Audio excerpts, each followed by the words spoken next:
कैसे हैं आप लोग। आई होप आप लोग अच्छे होंगे और मस्त होंगे और अपने सेमेस्टर के एग्ज़ाम की प्रिपरेशन कर रहे होंगे। क्योंकि ये नेटवर्क थ्योरी का सेकंड लेक्चर और बेसिक वाला है, ठीक है। ये आपके टॉपिक से रिलेटेड नहीं है, यानी कि आपके सेमेस्टर में जो आपका टॉपिक है या कह सकते हैं सब्जेक्ट में जो टॉपिक है उसमें नहीं है ये चीज़ें जो मैं आपको अभी पढ़ा रहा हूँ। लेकिन ये बेसिक ज़रूरी है क्योंकि जो आप पढ़ रहे हैं वो नेटवर्क थ्योरी पढ़ रहे हैं। और नेटवर्क थ्योरी में ज़्यादातर जो लगभग 60% की बात करें, यानी कि आपके एग्ज़ाम में न्यूमेरिकल क्वेश्चन ही पूछे जाते हैं। और न्यूमेरिकल क्वेश्चन के लिए आपका बेसिक पता होना चाहिए कि सोर्स ट्रांसफॉर्मेशन कैसे करते हैं, स्टार डेल्टा प्रॉब्लम को कैसे सॉल्व करेंगे, अगर हमारा वोल्टेज सीरीज़ में है, 2 वोल्टेज सीरीज़ में तो ऐड होगा कि माइनस होगा, अगर करंट पैरेलल में है दो तो उसको ऐड करेंगे प्लस करेंगे, ये सब चीज़ें मायने आपको रखता है। रेजिस्टेंस कहाँ वोल्टेज ड्रॉप होगा, कौन सा पोलरिटी माइनस लेना चाहिए। तो चूंकि आपको पता है पहले से, चूंकि आप थर्ड सेमेस्टर वगैरह में पढ़े होंगे या फोर्थ सेमेस्टर में पढ़े होंगे तो अच्छी बात है। लेकिन मैं तो आपको सारे स्टूडेंट को लेकर चलूँगा, जिसको नहीं पता है उसको भी तो बताना है। इसलिए अभी जो 2 लेक्चर है, इससे पहले जो मैंने लेक्चर डाला उसमें मैंने आपको चार्ज क्या होता है, EMF क्या होता है, करंट क्या होता है वगैरह, वोल्टेज क्या होता है, पावर क्या होता है, वर्क क्या होता है, एनर्जी क्या होता है, ऑलरेडी सारी चीज़ों को बेसिक आइडिया बारे में आपको बता दिया था। और कौन से क्वेश्चन एग्जाम में पूछे जाते हैं खास करके जेई और आपके सेमेस्टर एग्जाम में, ये भी मैंने आपको बताया था। वो एक लेक्चर जो एक्चुअली बेसिक था, चार्ज से रिलेटेड मैंने सारी चीज़ें बताई, एटम वगैरह क्या होता है। इस वीडियो में हम जनरली बात करेंगे जो कि होगा बेसिक ही रहेगा, टाइप्स ऑफ एलिमेंट की बात करेंगे, सोर्स ट्रांसफॉर्मेशन कैसे करेंगे, स्टार डेल्टा प्रॉब्लम को कैसे सॉल्व करेंगे, ये सारी चीज़ें इसमें डिस्कस करेंगे। बिकॉज मैं जो चैप्टर स्टार्ट करने वाला हूँ वो है सेकंड चैप्टर जो कि है हमारा मेश एंड नोडल एनालिसिस, जिसमें किरचॉफ्स लॉ पढ़ेंगे, हम सोर्स ट्रांसफॉर्मेशन पढ़ेंगे, मेश नोडल एनालिसिस पढ़ेंगे और मैग्नेटिक कपलिंग पढ़ेंगे। तो इन सभी चीज़ों के लिए आपको बेसिक होना ठीक है रहेगा, तभी जाके आपको ये सारे रिलेटेड न्यूमेरिकल बन पाएंगे। बाकी ये जो फर्स्ट चैप्टर है वो मैं बाद में देखूंगा, ठीक है, क्योंकि ऑलरेडी इस पर प्रिंस सर जो है लेक्चर ले चुके हैं। ये लेक्चर मैं दूंगा, मतलब फर्स्ट लेक्चर भी मैं आपको कंप्लीट करवाऊंगा, लेकिन इस चैप्टर के बाद करवाऊंगा। यानी कि पहले तो सेकंड चैप्टर में देखूंगा, उसके बाद ही मैं आपको फर्स्ट चैप्टर देखने वाला हूँ। अगर आपको मेरे स्टडी या टीचिंग वे से रिलेटेड कोई भी डाउट हो, कोई प्रॉब्लम हो, तो आप मेरे नंबर पे 6206 पे आप कंसल्ट कर सकते हैं, ठीक है। कोई फीडबैक देना हो, यहाँ पे देखिए ये नंबर मैंने आपको लिख दिया है। इस नंबर पे आप मुझे पर्सनली व्हाट्सएप मैसेज कर सकते हैं या कॉल कर सकते हैं, एनी टाइम आप कॉल कर सकते हैं। अगर मेरे टीचिंग स्टाइल में कोई, अगर आपको फीडबैक देना हो, चाहे नेगेटिव फीडबैक हो या पॉजिटिव फीडबैक, मैं दोनों एक्सेप्ट करता हूँ, ठीक है। अगर आपको लगता है कि मैं सही तरीके से नहीं पढ़ा पा रहा हूँ तो आप ज़रूर इस नंबर पर फीडबैक दीजिए। और रही बात नोट्स रिलेटेड कोई भी क्वेरी हो तो आप इन पे ज़रूर कंसल्ट कीजिए। ये मैं आप लोगों को कहना चाहता हूँ ताकि मैं खुद को इम्प्रूव करूँ और भी चीज़ें आपको अच्छे से वे में देने का प्रयास करूँ। तो चलिए, जो हमारा आज का टॉपिक है वो है टाइप्स ऑफ एलिमेंट। तो जो हम टाइप्स ऑफ एलिमेंट पढ़ेंगे ये बेसिक है, चूँकि लेक्चर मैं आपको 2 लेक्चर फालतू लिया हूँ, कहने का मतलब है टॉपिक से इरेलेवेंट लिया हूँ, लेकिन ये काफ़ी ज़रूरी है, ठीक है। तो अभी जो मैं आपको पढ़ाऊँगा वो है हमारा टाइप्स ऑफ एलिमेंट की, लीनियर नेटवर्क क्या होता है, नॉन लीनियर क्या होता है, बायलैटरल क्या होता है, ये सारी चीज़ें जानकारी रहेगी। तभी जाके न्यूमेरिकल के दरमियान जब लीनियर सर्किट रहेगा या बायलैटरल सर्किट कहेगा तो उसमें कन्फ्यूज़ आप ना हो, ठीक है। तो जो आज का हमारा टॉपिक है वो हमारा मेनली है यही टॉपिक, टाइप्स ऑफ एलिमेंट की। तो एक एक करके अभी देखेंगे डिटेल में, और नोट्स जो है आपको ई कॉन्टेंट सेक्शन में ये सारी चीज़ें आपको मिल जाएगी। तो चलिए हम यहाँ पे स्टार्ट करते हैं। हमारा लीनियर, नॉन लीनियर और एक्टिव पैसिव क्या है। तो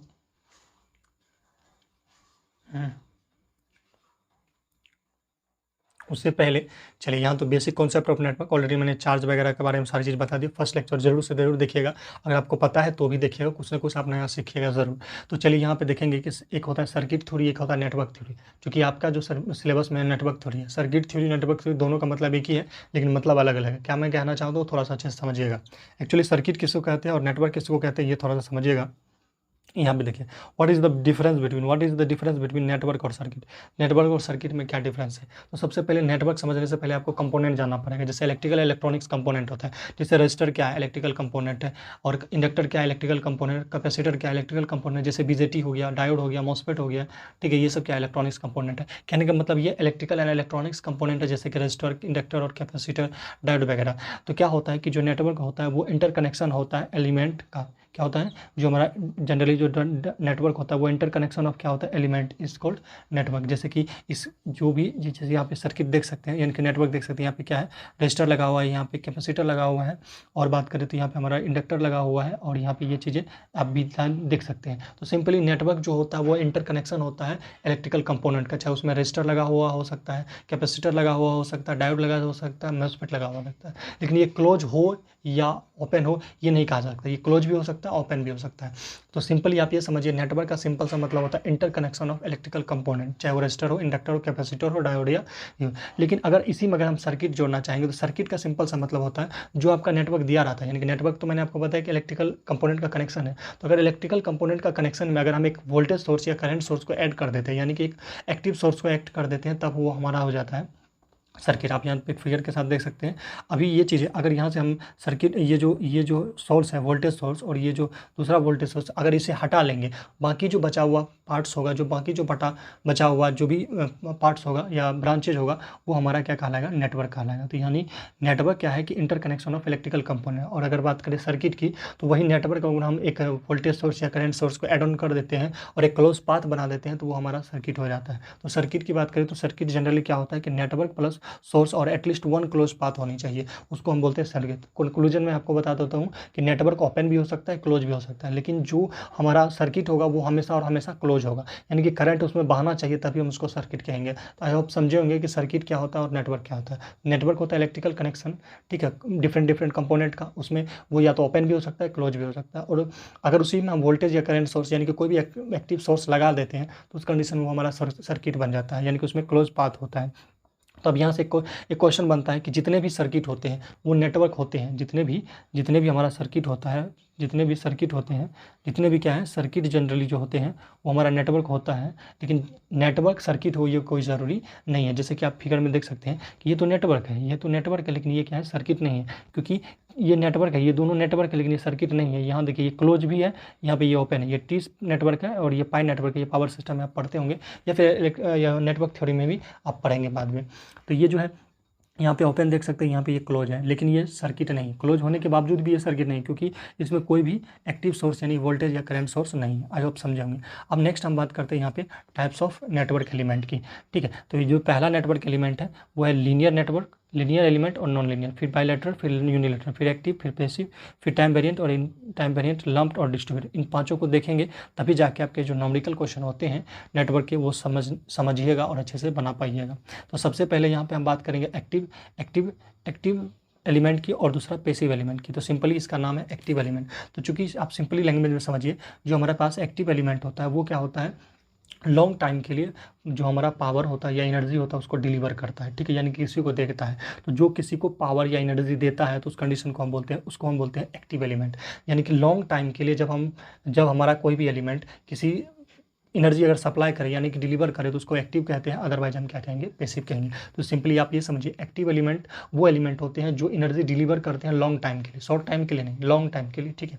और जो पैसिव एलिमेंट होते हैं वो एनर्जी को डिलीवर ना करके क्या करते हैं, एब्जॉर्ब करते हैं। जैसे रजिस्टर हुआ, कैपेसिटर हुआ, इंडक्टर हुआ, डायोड, सॉरी ये सब चीज़ें जो क्या है हमारा पैसिव। आप यहाँ से देख सकते हैं फिगर के साथ, फिगर आप देखिएगा तो ये जितने भी चीज़ें लगा हुआ है ये हमारा क्या है, ये इधर वाला हमारा एक्टिव है और इधर वाला हमारा पैसिव है। पैसिव का मतलब होता है कि वे सारी कंपोनेंट या एलिमेंट जो एनर्जी को एब्जॉर्ब करता है वो हमारा पैसिव एलिमेंट होता है, और जो एनर्जी डिलीवर करता है वो हमारा क्या होता है, एक्टिव एलिमेंट होता है। तो आई होप आप समझे होंगे। तो यहाँ पे देखिए एक्टिव एलिमेंट में ट्रांजिस्टर आता है। ट्रांजिस्टर क्यों आता है, क्योंकि ये एनर्जी डिलीवर करता है। यानी कि एक देखिए एक्टिव जो कंपोनेंट होता है या एलिमेंट होता है उसका एक और डिफिनेशन होता है कि वे एक्टिव एलिमेंट की बात करें तो सबसे पहला बात तो कि वो एनर्जी डिलीवर करेगा, यानी कि एनर्जी सप्लाई करेगा लॉन्ग टाइम के लिए। दूसरा काम, अगर वो रेक्टिफिकेशन कर रहा है, क्या करेगा, रेक्टिफिकेशन कर रहा है या एम्पलीफिकेशन कर रहा है, ठीक है, उसको भी हम क्या कहेंगे, एक्टिव सोर्स ही कहेंगे, यानी कि एक्टिव एलिमेंट कहेंगे। तो यहाँ पे ट्रांजिस्टर हो सकता है, डायोड हो सकता है, क्योंकि ये सब रेक्टिफिकेशन करता है। और जो ट्रांजिस्टर होता है वो एम्पलीफिकेशन करता है, एम्पलीफिकेशन वोल्टेज के लेवल को बढ़ा देता है, घटा देता है।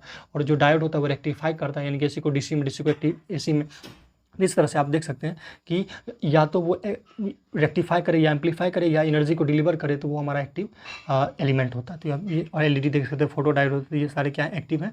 और जो सिर्फ पावर को एब्जॉर्ब करे यानी कि एनर्जी को एब्जॉर्ब करे वो हमारा होता है पैसिव एलिमेंट। तो आइए इसको समझने का प्रयास करते हैं और चीज़ों को लेकर यहाँ पे देखिए और चीज़ें यहाँ पे लिखा हो गया है कि जो एक्टिव या पैसिव एलिमेंट, एक्टिव एलिमेंट क्या है, कैपेबल होता है सप्लाई एनर्जी को सप्लाई करने के लिए, और जो एब्जॉर्ब करता है उसको हम पैसिव एलिमेंट कहते हैं। ठीक है। तो डायोड जो जनरली होता है वो एक्टिव भी होता है, पैसिव भी होता है, लेकिन आपको कंफ्यूज नहीं होना। जनरली डायोड जब भी आए तो आपको एक्टिव ही मारना है, लेकिन ये दोनों होता है। मैं आपको कन्फ्यूजन दूर कर लेता हूँ। देखिए जो डायोड होता है, जो गन डायोड होता है या फिर इम्पैक्ट डायोड होता है, वो जनरली एक्टिव होता है। बाकी नॉर्मल जो डायोड होता है, जो सिंपल डायोड होता है, जो जनरल डायोड होता है, वो पेसिव होता है। तो आपको याद रखना है कि जो डायोड होता है वो जनरली कंडीशन में एक्टिव होता है, अदरवाइज वो पेसिव होता है। अब क्वेश्चन में कैसा दिया रहता है उस हिसाब से भी टिक करना होता है। तो डायोड दोनों होता है, एक्टिव भी होता है, पेसिव होता है। एक्टिव कब होता है? जब दो डायोड की बातें की गई होगी, अगर गन डायोड या फिर इम्पैक्ट डायोड, क्योंकि ये नेगेटिव डिफरेंशियल रेजिस्टेंस ये रखता है, वो आप समझे होंगे।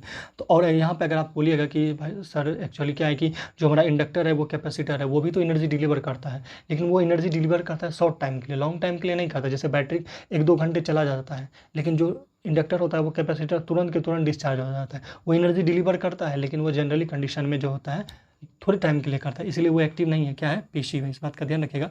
आप चीज़ों को यहाँ पे समझ भी सकते हैं।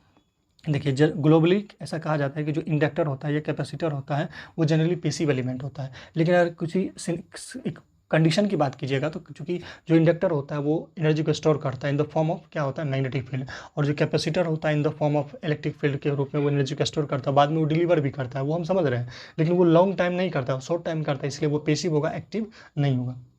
अब नेक्स्ट जो है आप यहाँ पे देख लीजिए, यहाँ पे आप देखिए एक्टिव का जो ग्राफ होगा कुछ इस डिज़ाइन से होगा, और पेसिव का ग्राफ, ये सारी चीज़ें आप यहाँ पे देख सकते हैं। चलिए अब नेक्स्ट की बात करें। नेक्स्ट हमारा जो दूसरा टॉपिक है वो है लीनियर और नॉन लीनियर एलिमेंट। तो यहाँ पे जो है लीनियर नॉन लीनियर कौन सा एलिमेंट होगा वो समझने का प्रयास कीजिएगा कि जो लीनियर एलिमेंट होंगे, जो हमारा लीनियर एलिमेंट होंगे वो एडिटिविटी या फिर होमोजेनिटी प्रिंसिपल को फॉलो करेगा। आई होप आपको नहीं पता होगा कि एडिटिविटी रूल या प्रिंसिपल क्या होता है, होमोजेनिटी प्रिंसिपल क्या होता है। तो देखिए एडिटिविटी या फिर जो होमोजेनिटी प्रिंसिपल क्या होता है वो समझिए। सबसे पहले एडिटिविटी का मतलब होता है कि सपोज हमारे पास एक कोई सिस्टम है, ये हमारे पास एक सिस्टम है, ये इसका इनपुट हुआ, ये हमारा क्या हो गया? आउटपुट हो गया। ये हमारा आउटपुट हो गया, ये हमारा क्या हो गया? इनपुट हो गया। अब मान लीजिए इनपुट पहले 5 एम्पियर था, सपोज डेट ऐसा मान के चलते हैं। तो इधर जो आउटपुट या मतलब जो भी मिल रहा था, जो भी वोल्टेज मिल रहा था, मान लीजिए 10 वोल्ट मिल रहा था। तो अब क्या होगा? अगर हम इसमें 5 एम्पियर अगर करंट जोड़ते हैं तो इधर भी कितना होना चाहिए? 10 वोल्ट जोड़ना चाहिए। यानी कि इनपुट में अगर हम चेंज करें तो उसी हिसाब से अगर हमारा आउटपुट में भी चेंजिंग हो रहा है तो उसको हम बोलते हैं एडिटिव प्रिंसिपल को वो फॉलो कर रहा है। होमोजेनिटी का मतलब होता है कि अगर हम इनपुट को दुगुना करते हैं तो आउटपुट भी दुगुना होता है, उस कंडीशन को हम बोलते हैं होमोजेनिटी। होमोजेनिटी में क्या होता है कि इनपुट यानी कि जो एक्साइटेशन होता है उसको मल्टीप्लाई करते हैं तो आउटपुट भी उसी तरह से मल्टीप्लाई हो, तो उसको बोलते हैं होमोजेनिटी। अगर इनपुट में कुछ ऐड करते हैं तो आउटपुट में भी उसी तरह से ऐड, उसी तरह से वैल्यू ऐड होनी चाहिए, उसको बोलते हैं एडिटिविटी। अभी ज़्यादा नहीं जानना है, जो हमारा लीनियर एलिमेंट होता है वो एडिटिविटी प्रिंसिपल को फॉलो करता है और होमोजेनिटी प्रिंसिपल को जनरल कंडीशन में फॉलो करता है। तो यहाँ पे आप देख सकते हैं प्रिंसिपल 2 होते हैं, एक होमोजेनिटी, एक क्या होता है? एडिटिविटी। यानी कि जो भी लीनियर एलिमेंट होंगे वो जनरली कंडीशन में होमोजेनिटी या एडिटिविटी प्रॉपर्टी को फॉलो करता है, और जो नॉन लीनियर एलिमेंट होता है वो इन दोनों चीज़ों को फॉलो नहीं करता है। तो ये कोई खास बात नहीं था। मेनली जो बात है आपको याद रखनी है वो क्या है कि तो यहाँ आप देख लीजिए कि जो लीनियर और नॉन लीनियर एलिमेंट की कहानी है कि जो लीनियर एलिमेंट होता है वो लॉ ऑफ एडिटिविटी और होमोजेनिटी को फॉलो करता है, यानी ओम्स लॉ को फॉलो करता है, और जो नॉन लीनियर एलिमेंट होता है वो एडिटिविटी और होमोजेनिटी और ओम्स लॉ को फॉलो नहीं करता है। ओम्स लॉ का सिंपल सा मतलब होता है कि एट ए कॉन्स्टेंट टेम्परेचर पे वोल्टेज के बढ़ने से करंट का ग्राफ जो होता है, यानी वोल्टेज के बढ़ने से करंट भी बढ़ता है, यानी कि जो ग्राफ होता है वो लीनियर मिलता है, ठीक है, सीधा मिलता है। तो उसी तरीके से यहाँ पर आप देख सकते हैं जो सबसे अच्छा तरीका है कि कौन सर्किट लीनियर है कौन लीनियर है, अगर इसको पहचानना है तो अगर हमारा जो ग्राफ बनेगा वो ओरिजिन से पास होगा तो हम कहेंगे कि वो लीनियर है, अदरवाइज हम कहेंगे नॉन लीनियर है। तो आप यहाँ देख सकते हैं ये जो ग्राफ है, चूँकि जनरली इंडक्टर, कैपेसिटर और जो रेजिस्टर होता है उसका ग्राफ हमेशा लीनियर होता है, ठीक है। तो जनरली यही 3 एलिमेंट है जो कि लीनियर है, अदरवाइज जितने भी होते हैं वो नॉन लीनियर होते हैं, चाहे वो डायोड का हो सकता है या हमारा ट्रांजिस्टर हो या कोई सोर्स हो या ट्रांसफार्मर हो, क्योंकि ये सभी चीज़ें धीरे धीरे समय के साथ इसका जो वोल्टेज है या जो भी प्रॉपर्टीज़ है वो घटता है। तो और भी फिगर के साथ देख सकते हैं ये जो चीज़ें हैं आपको दिख रहा है ये नॉन लीनियर है, बिकॉज ऑफ ये ओरिजिन से पास नहीं हो रही। अगर ये ओरिजिन से पास होती तो ये लीनियर होता, अदरवाइज ये नॉन लीनियर होगा। ये भी चीज़ आप देख सकते हैं, ओरिजिन से तो पास होती है, ठीक है, लेकिन ओरिजिन से ये पास हो रही है लेकिन कर्व लाइन में है, सीधी, यानी सीधी रेखा अगर ओरिजिन से पास हुई तो ही लीनियर होगा, अदरवाइज नॉन लीनियर होगा, ठीक है। नो लीनियर हमेशा इंडक्टर होता है, कैपेसिटर होता है या रेजिस्टर होता है, बाकी सारे के सारे नॉन लीनियर होते हैं। ये भी आप देख सकते हैं ये क्या है हमारा लीनियर है, क्योंकि ये देखिए सीधा लाइन है प्लस ये ओरिजिन से पास हो रही है, यानी कि जो ओ पॉइंट है यानी कि 0 बिंदु है वहाँ से ये पास हो रही है। अब नेक्स्ट यहाँ पे देख सकते हैं कि जो एग्जांपल होते हैं लीनियर सर्किट के, वो जनरली ये देखिए, इसका जो ये रेजिस्टर हो गया, ये हमारा इंडक्टर हो गया, ये हमारा कैपेसिटर हो गया। और ये नॉन लीनियर के एग्जांपल की बात करें तो बीजेटी है, जेफेट है, मॉसफेट है, डायोड है, ये सब किसके एग्जांपल होते हैं? नॉन लीनियर, क्योंकि इसका ग्राफ जो होता है, पहली बात है स्ट्रेट नहीं होता, दूसरी बात ओरिजिन से पास नहीं होता है। अब हम बात करते हैं बायलैटरल और यूनिलैटरल की। तो बायलैटरल क्या होता है और हमारा यूनिलैटरल क्या होता है? तो बायलैटरल का सिंपल सा मतलब बाय 4 होता है 2, यूनि का मतलब होता है 1। तो जब हमारा करंट का डायरेक्शन दोनों, मतलब जो भी एलिमेंट है वो दोनों डायरेक्शन में, यानी कि दोनों, अगर हम पोलैरिटी चेंज भी कर देते हैं तब भी वो कंडक्ट करता है, तो उसको बायलैटरल एलिमेंट कहते हैं। और जो यूनिलैटरल होता है वो अगर पोलैरिटी चेंज किया जाए तो अदर डायरेक्शन में वो ऑपरेट नहीं करता है। सपोज दैट आप समझिए कि जैसे ये हमारा पास इंडक्टर है या रजिस्टर है, रजिस्टर अगर इधर प्लस लगा दिया, इधर माइनस लगा दिया, तो भी इंडक्टर ऑपरेट करेगा, या कैपेसिटर ऑपरेट करेगा, या फिर रजिस्टर ऑपरेट करता है। पर अगर इसका पोलैरिटी भी चेंज कर देंगे, यानी इधर माइनस कर दे, इधर प्लस कर दे, तब भी ऑपरेट करेगा और सेम वोल्टेज या फिर सेम रेजिस्टेंस देगा। लेकिन जो डायोड होता है, चूंकि जो डायोड होता है एक डायरेक्शन में क्या होता है, फॉरवर्ड डायरेक्शन में कंडक्ट करता है, लेकिन रिवर्स डायरेक्शन में क्या होता है, कंडक्ट नहीं करता। जब हम इसको प्लस और माइनस कनेक्ट करते हैं, सपोज इसमें बैटरी लगा दिए सपोज, तो ये फॉरवर्ड डायरेक्शन में करंट कंडक्ट करता है, लेकिन जब इसके पोलैरिटी को चेंज करते हैं तो ये रिवर्स डायरेक्शन में क्या होता है, करंट को कंडक्ट नहीं करता। तो इस हिसाब से इसको हमको यूनिलैटरल कहेंगे। तो यूनिलैटरल का सिंपल सा मतलब होता है कंडक्शन सिर्फ अगर एक ही डायरेक्शन में हो तो उसको बोलते हैं यूनिलैटरल, और कंडक्शन दोनों डायरेक्शन में हो जाए तो उसको बोलते हैं हम बायलैटरल। तो और भी चीज़ें आप देख सकते हैं, यहाँ पे चीज़ें लिखी गई हैं कि जो बायलैटरल एलिमेंट होगी वो दोनों डायरेक्शन में कंडक्ट करती है, और जो यूनिलैटरल होगा वो सिर्फ और सिर्फ एक ही डायरेक्शन में कंडक्ट करती है। तो जो हमारा बायलैटरल में आएगा वो रजिस्टर आएगा, कैपेसिटर आएगा और इंडक्टर आएगा, और हमारा ट्रांसमिशन लाइन आएगा। ट्रांसमिशन लाइन दोनों डायरेक्शन में, जैसे 2 वायर है तो इधर से भी अगर मान लीजिए 2 वायर है हमारे पास, जैसे ये 2 वायर है, तो अगर इधर बल्ब लगाते इधर बैटरी लगाते तब भी ऑपरेट होगा, इधर अगर बल्ब लगाते इधर बैटरी लगाते तब भी ये ऑपरेट होगा, सिंपली। अब इसको पहचानने का कैसे पहचानेंगे? अगर हमारे पास ग्राफ दिया रहेगा तो कौन बायलैटरल है कौन यूनिलैटरल है कैसे पता करेंगे? सिंपली आप समझिए, जो भी आपके पास ग्राफ दिया रहेगा, अगर ग्राफ का मिरर इमेज बन रहा है, यानी कि जैसा इधर है वैसा इधर है, या फिर जैसा इधर होगा वैसा ही इधर होगा, मिरर इमेज बने, डायगोनली अगर मिरर इमेज बनता है तो उस कंडीशन में वो बायलैटरल होता है, अदरवाइज यूनिलैटरल होता है। ठीक है, तो एक तरीका ये है। ठीक है, या फिर ये कह सकते हैं कि ये सेम इम्पिडेंस ऑफर करता है, यानी कि इधर का भी इम्पिडेंस वही होगा, इधर का भी इम्पिडेंस वही होगा। जेड इधर भी पॉजिटिव में होगा, इधर भी अगर पॉजिटिव में होगा तो हम कहेंगे कि वो बायलैटरल है, अदरवाइज यूनिलैटरल है।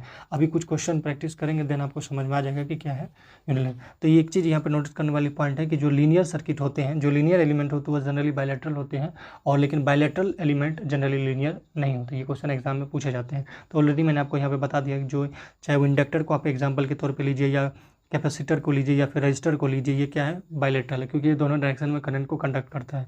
लेकिन डायोड की बात करिएगा तो ये क्या होगा कि एक डायरेक्शन में करंट को कंडक्ट करता है, लेकिन अदर डायरेक्शन में करंट को कंडक्ट नहीं करता, क्योंकि वो उस डायरेक्शन में वो रिवर्स की तरह काम करता है, यानी कि ओपन सर्किटेड की तरह काम करता है। तो यहाँ पे कुछ फिगर दिए गए हैं जिसमें कि आप देख सकते हैं, फोटो दिए गए हैं।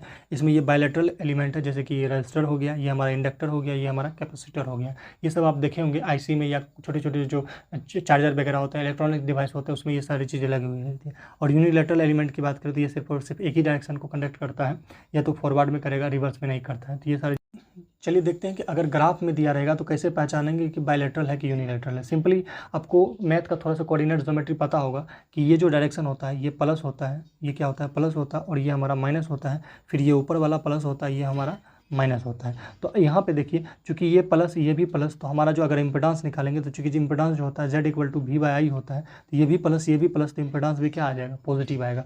यहाँ पे अगर निकालेगा तो इम्पिडेंस क्या होगा, नेगेटिव आएगा, क्योंकि ये तो प्लस होगा लेकिन I क्या होगा, माइनस होगा। इस वजह से इम्पिडेंस हमारा क्या होगा, नेगेटिव होगा। इसी तरह से और भी देखिएगा तो ये भी माइनस ये भी माइनस, तो जो जो हमारा Z निकालेंगे तो वो V/I होता है, तो माइनस V/I -I कैंसिल हो जाएगा, तो यानी Z क्या हो जाएगा, पॉजिटिव होगा। यहाँ पे क्या होगा, Z नेगेटिव होगा। इस बात का ध्यान रखिएगा, जो बायलैटरल एलिमेंट होंगे, यानी जो बायलैटरल होंगे, उनका इम्पिडेंस दोनों डायरेक्शन में क्या होंगे, यानी कि दोनों कोऑर्डिनेट में, यानी जो भी कोऑर्डिनेट होगा उसमें क्या होगा, सेम होगा। अगर मान लीजिए सपोज ये एक लाइन मैंने ड्रॉ कर दिया, तो इसका बायलैटरल है कि यूनिलैटरल, इसका पता करना है। देखिए इधर का इम्पिडेंस क्या होगा, सेम होगा, इधर का भी इम्पिडेंस क्या होगा, सेम होगा, क्योंकि ये भी प्लस में है ये भी प्लस में है, तो हम कहेंगे कि ये क्या है, बायलैटरल है, अदरवाइज क्या कहेंगे, यूनिलैटरल है। अभी कुछ क्वेश्चन लेंगे, आप थोड़ा सा पेशेंस रखिए तो समझ में आ जाएगा। तो देखिए कोई ये क्या है, यूनिलैटरल है कि बायलैटरल है, अभी आपको क्वेश्चन लेंगे तो आपको समझ में आएगा।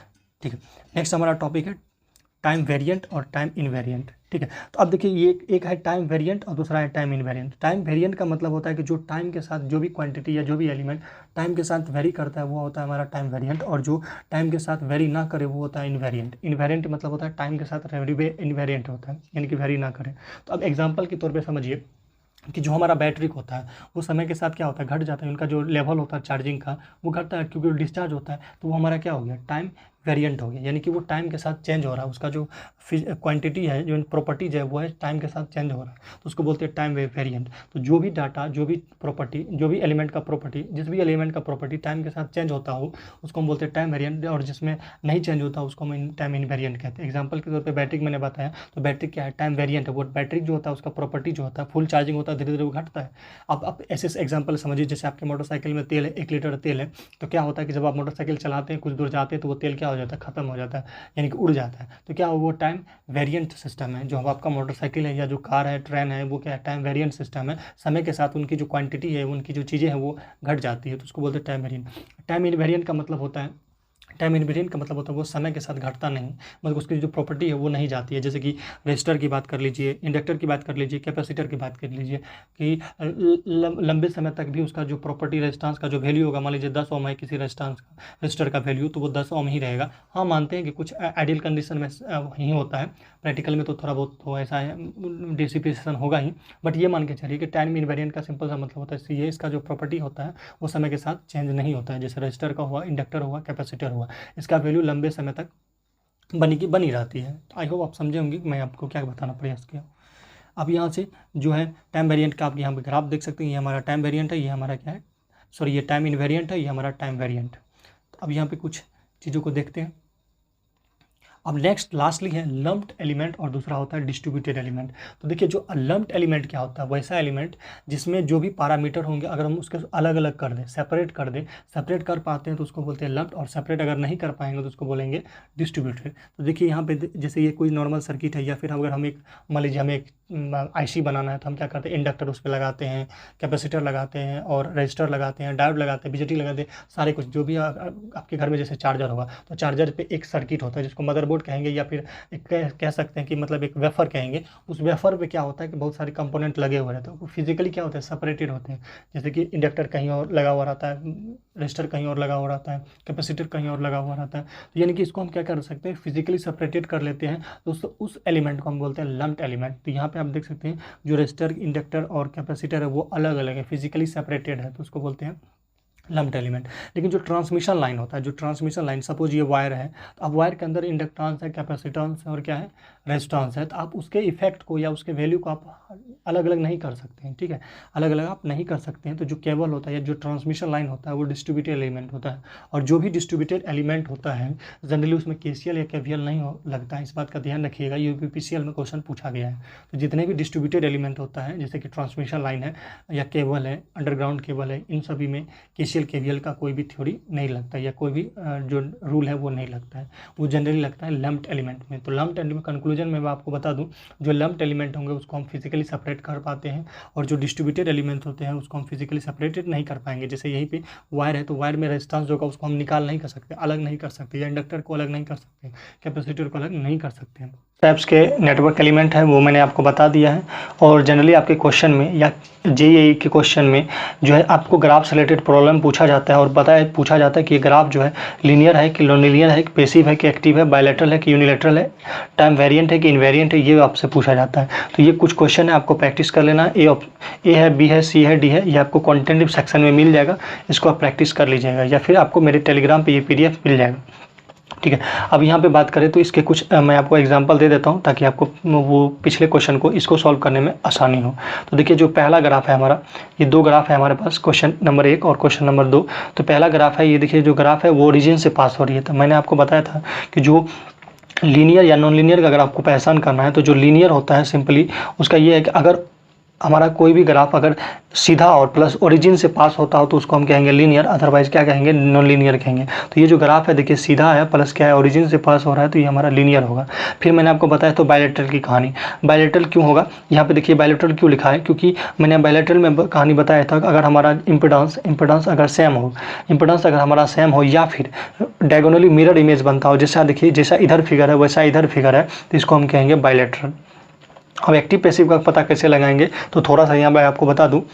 देखिए एक्टिव पैसिव तो आपको कहानी मैंने बताया कि जो भाई अगर एनर्जी को डिलीवर कर रहा है तो वो एक्टिव होगा, अगर एब्जॉर्ब कर रहा है तो वो पैसिव होगा। लेकिन अगर आपको ग्राफ से पूछेगा कि भाई इसमें एक्टिव होगा कौन पैसिव होगा तो पूछेगा तो सिंपली आप देखिएगा अगर हमारा पावर जो कि VI होता है, अगर हमारा पावर पॉजिटिव हो, ध्यान रहे अगर हमारा पावर पॉजिटिव हो तो प्लस पैसिव याद रखिएगा, अगर हमारा पावर नेगेटिव हो तो याद रखिएगा वो एलिमेंट कैसा होगा, एक्टिव होगा। और जब पावर पैसिव कब होगा, जब हमारा एलिमेंट यानी कि जो पावर होगा वो हमारा अगर प्लस में हो तो जो एलिमेंट होगा वो पैसिव होगा और माइनस में हो तो एक्टिव होगा। अब यहाँ से देखिएगा ये जो ग्राफ है एक्टिव का है कि पैसिव का है, यहाँ से पावर निकालेगा तो चूंकि V भी क्या है पॉजिटिव है, I भी क्या है पॉजिटिव है, तो जो हमारा पावर निकलेगा वो पॉजिटिव में निकलेगा और पॉजिटिव पावर को अगर निकला तो एलिमेंट क्या कहलाएगा, पैसिव कहलाएगा। तो आई होप आप समझेंगे। यहाँ पे दूसरा क्वेश्चन है, आप ये देख लीजिएगा क्या ये डायगोनली, पहली बात तो यहाँ पे एक्टिव है कि पैसिव, तो एक्टिव अगर निकाल कैसे है, चूँकि ये जो ग्राफ है वो एक्टिव है क्योंकि अगर पावर निकालेगा तो क्या हो जाएगा V और माइनस I होगा, ठीक है। माइनस I का कहने का मतलब है कि यहाँ पे हो जाएगा माइनस VI, जिस वजह से पावर नेगेटिव होगा। पावर नेगेटिव होने का मतलब है कि जो ग्राफ होगा वो एक्टिव होगा। अब इसमें लीनियर होगा कि नॉन लीनियर, तो ये देखिए सिंपली ये स्ट्रेट लाइन है और ओरिजिन से जा रही है तो इसका मतलब ये लीनियर होगा। अब नेक्स्ट वन है कि भाई ये बायलेटरल है कि यूनिलेटरल होगा, तो डायगोनली मिरर इमेज बन रहा है तो इसका मतलब ये क्या है, बायलेटरल है।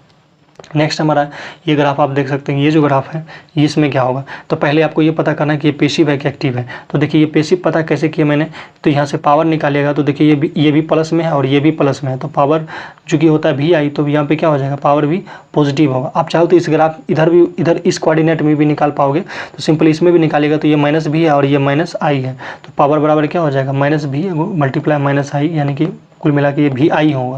यानी कि पावर हमारा अगर प्लस में होता है तो हम उसको पैसिव कहते हैं, तो ये हो जाएगा पैसिव। और अब ये नॉन लीनियर क्यों होगा, क्योंकि ये जो ग्राफ है वो ओरिजिन से तो जा रही है लेकिन ये सीधा नहीं है, ये टेढ़ा है, इसीलिए ग्राफ कैसा होगा, नॉन लीनियर होगा। और ये बायलेटरल होगा क्योंकि ये देखिए फिगर जो है सेम बन रहा है, इधर भी वही बन रहा है इधर भी वही बन रहा है। और दूसरा तरीका मैंने बताया था कि इंपिडेंस अगर सेम होता है तो इधर का इंपिडेंस भी प्लस में होगा, इधर का इंपिडेंस भी प्लस में होगा।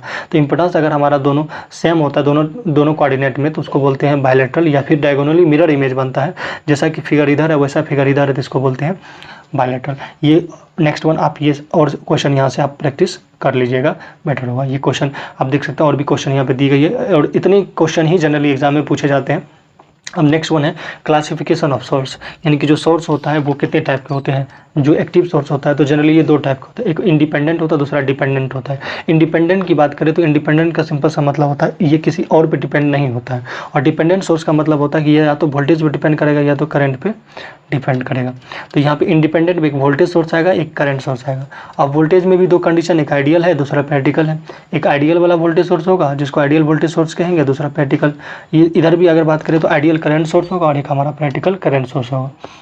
और डिपेंडेंट की बात करें तो यहाँ पे VC VS होगा, यानी कि VC VS का मतलब हुआ कि वोल्टेज कंट्रोलेड वोल्टेज सोर्स, और यहाँ पे VCCS का मतलब हुआ कि वोल्टेज कंट्रोलेड करंट सोर्स। यहाँ पे ये हो गया करंट कंट्रोलेड वोल्टेज सोर्स, ये पे हो गया करंट कंट्रोलेड करंट सोर्स। तो 4 टाइप के डिपेंडेंट जो है सोर्स होते हैं।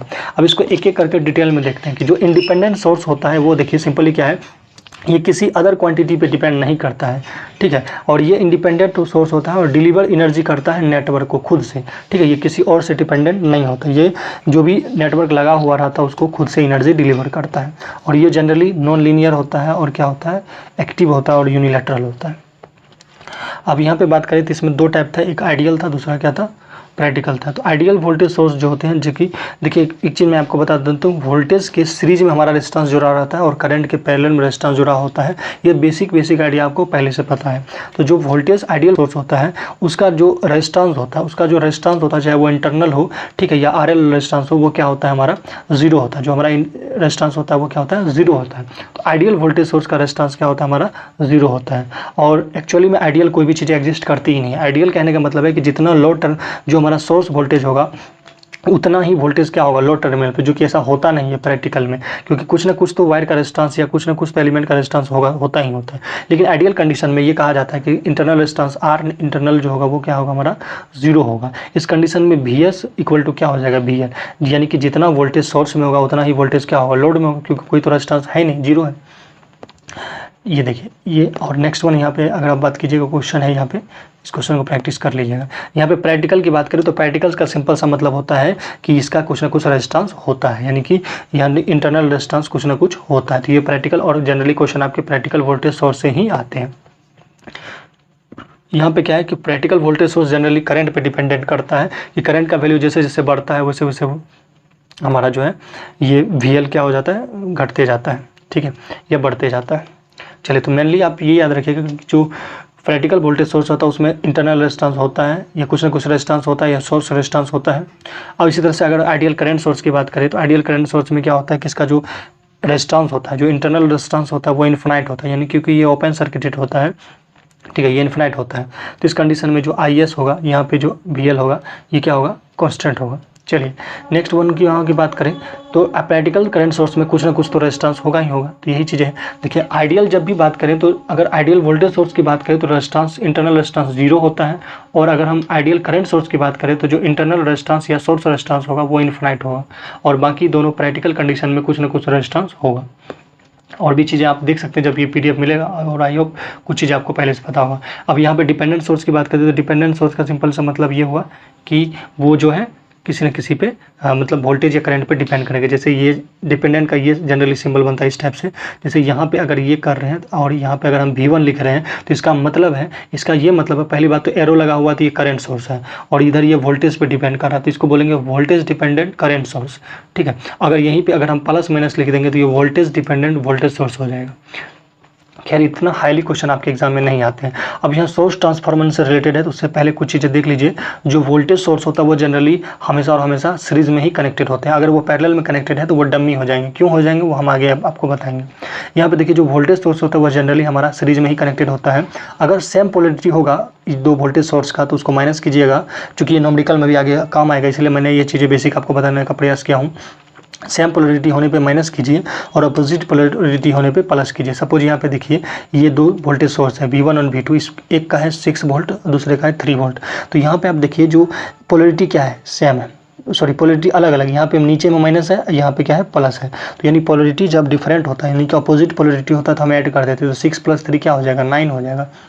यहाँ पे भी देखिए पोलरिटी क्या है, अलग अलग है, यानी कि प्लस है, ये नीचे में माइनस है, और पोलरिटी अलग है, अपोजिट है, तो यहाँ पे भी हमने क्या किया, ऐड कर दिया। तो अपोजिट पोलरिटी हो वोल्टेज में तो हम क्या कर देते हैं, ऐड कर देते हैं, और अगर नेगेटिव सेम पोलरिटी होता है तो हम क्या कर देते हैं, माइनस कर देते हैं। जैसे आप देख लीजिए, ये 6 वोल्ट का है, ये 2 वोल्ट का है।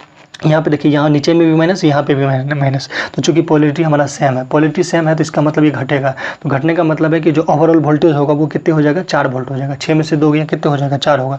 अब यहाँ पे पोलरिटी किसका होगा तो याद रखिए, जो भी वोल्टेज ज़्यादा होगा, जिसका भी वोल्टेज ज़्यादा होगा उसी को पोलरिटी को यहाँ पे लिखा जाता है। तो यहाँ पे देखिए, जो 6 वोल्ट है इसी को पोलरिटी को मैंने यहाँ पे लिखा है। इसी तरह से नेक्स्ट क्वेश्चन भी है, यहाँ पे एक वोल्टेज 6 वोल्ट का है और दूसरा वोल्टेज सोर्स 6 वोल्ट, एक 8 का है, दूसरा 6 का है। तो यहाँ पे भी देखिए, ये प्लस प्लस है, यानी कि पोलरिटी क्या है, सेम है। पोलरिटी सेम होने के कारण ये क्या हो जाएंगे, माइनस हो जाएंगे। 8 में से 6 गया, कितने हो जाएगा, 2 हो जाएगा। और यहाँ देखिए 8 वोल्ट का जो सोर्स है उसका वैल्यू ज़्यादा है, तो इसीलिए इसका पोलरिटी यहाँ पे मैंने लिखा है। इसी तरह से करंट में भी होगा। करंट में जो चीज़ें कनेक्टेड रहता है वो जनरली करंट सोर्स पैरेलल में कनेक्टेड रहता है। तो यहाँ पे आप देखिए, अगर एरो का डायरेक्शन सेम होगा तो ऐड कर दीजिएगा, एरो का डायरेक्शन अगर डिफरेंट होगा तो माइनस कर दीजिएगा। यहाँ पे देखिए, एरो का डायरेक्शन सेम है, यानी कि सेम डायरेक्शन हो तो ऐड करेंगे। यहाँ पे सेम डायरेक्शन होने के कारण ये दोनों क्या हो जाएंगे, ऐड हो जाएंगे, 8 एम्पियर बन जाएंगे। और यहाँ पे भी क्या हो जाएंगे, 8 एम्पियर बन जाएंगे। लेकिन आप अपोजिट डायरेक्शन हो तो हम क्या कर देते हैं, माइनस कर देते हैं। यहाँ पे देखिए, ये 8 एम्पियर है, ये 3 एम्पियर, लेकिन ये ऊपर डायरेक्शन में अपवार्ड है, ये डाउनवार्ड है।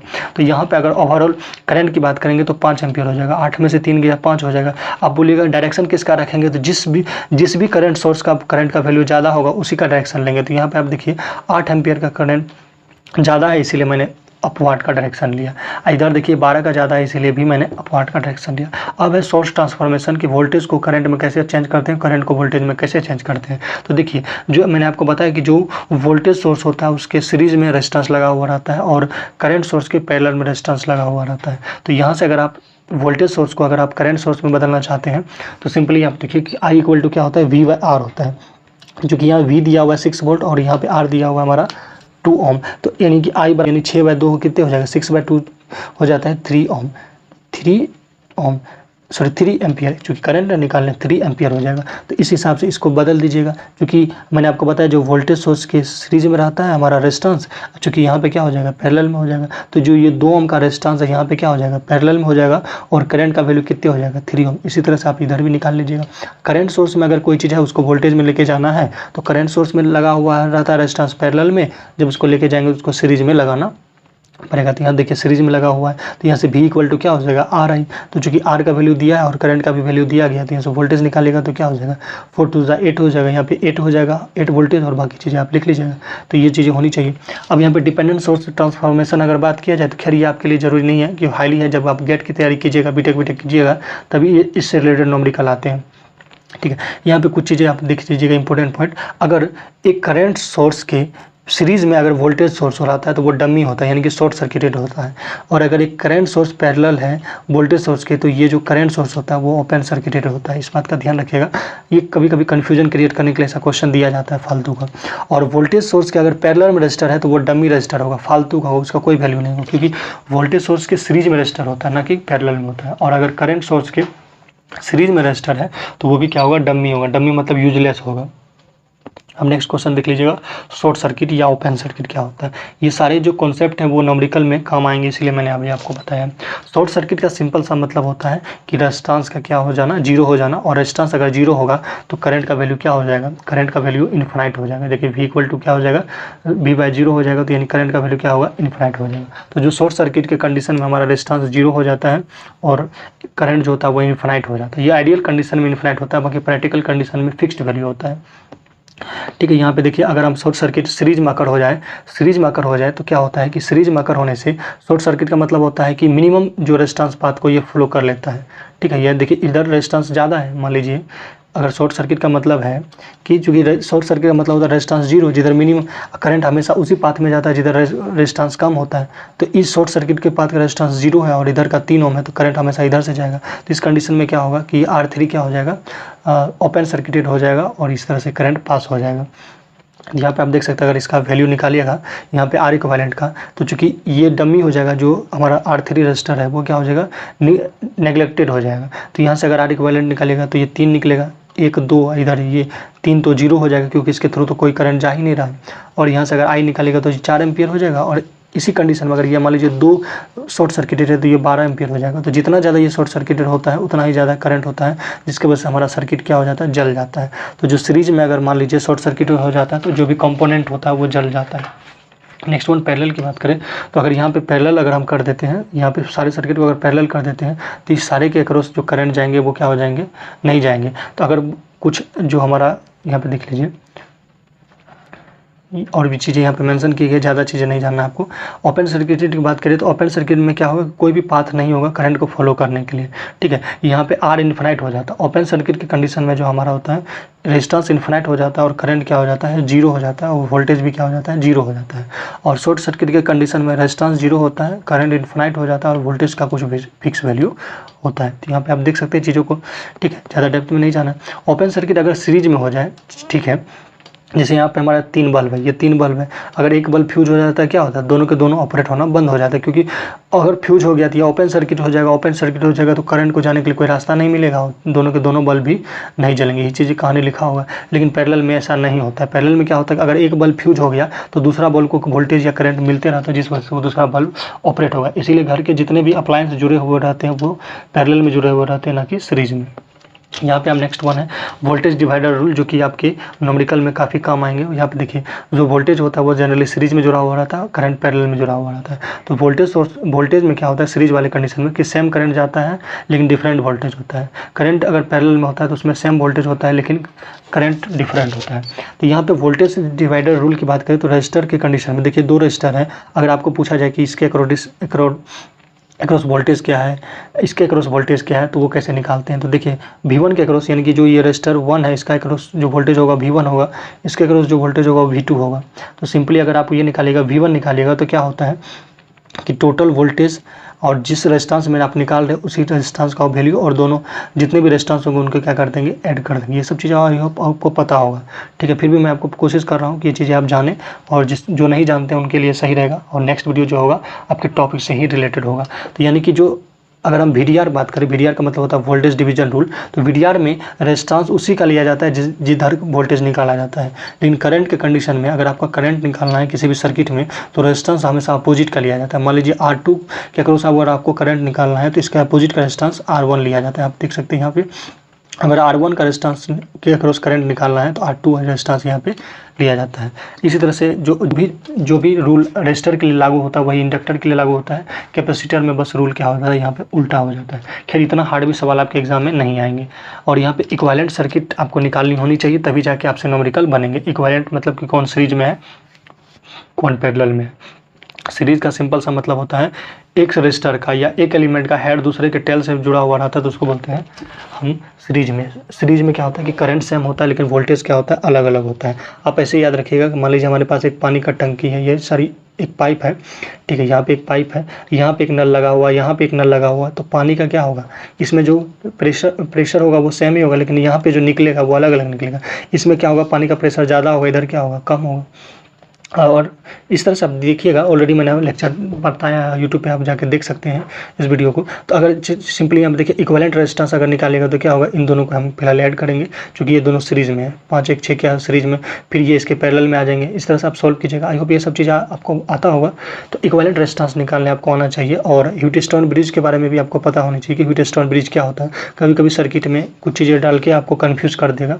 तो ह्यूजेन ब्रिज क्या होता है कि जब हमारा इधर का रेजिस्टेंस और इधर का रेजिस्टेंस यानी कि R1/R2 और R3/R4 तो ये दोनों बराबर हो जाता है इसका रेशियो। तो ये जो बीच में गैल्वेनोमीटर होता है या बीच में जो रेजिस्टेंस लगा हुआ रहेगा उधर से कोई भी करंट नहीं जाएगा, ये डमी हो जाएगा। इसको हम नेग्लेक्ट करके चलते हैं सर्किट में। तो जब ये प्रॉब्लम पे हम आएंगे तो इस प्रॉब्लम को सॉल्व करेंगे।